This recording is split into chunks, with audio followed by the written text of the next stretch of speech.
വെറും 5 മിനിറ്റ് കൊണ്ടാണ് ഞാൻ ഈ ഡ്രോയിങ് ചെയ്തതെന്ന് പറഞ്ഞാൽ നിങ്ങൾ വിശ്വസിക്കുമോ? എന്നാൽ വിശ്വസിക്കേണ്ട, ഇത് ഏകദേശം 15 മിനിറ്റോളം എടുത്തിട്ടാണ് ഞാൻ ഈ ഡ്രോയിങ് വരച്ചിട്ടുള്ളത്. അപ്പോൾ ഇത് വരയ്ക്കാനായിട്ട് വേണ്ടിയത് സ്കെച്ച് പെൻസിലും ഒരു ബ്ലാക്ക് ഇങ്കുമാണ്.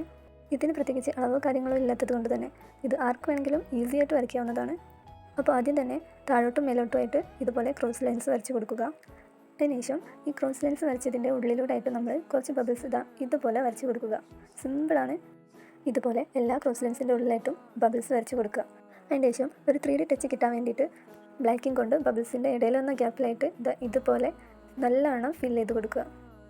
എല്ലാ ഗ്യാപ്പും ഫില്ല് ചെയ്തതിന് ശേഷം നമ്മുടെ അടുത്ത പരിപാടി എന്താണെന്ന് വെച്ചാൽ ഈ ക്രയോൺസ് ഉണ്ടോ, ഇത് വെച്ചിട്ട് നമ്മൾ ഷെയ്ഡ് ചെയ്ത് കൊടുക്കുകയാണ്.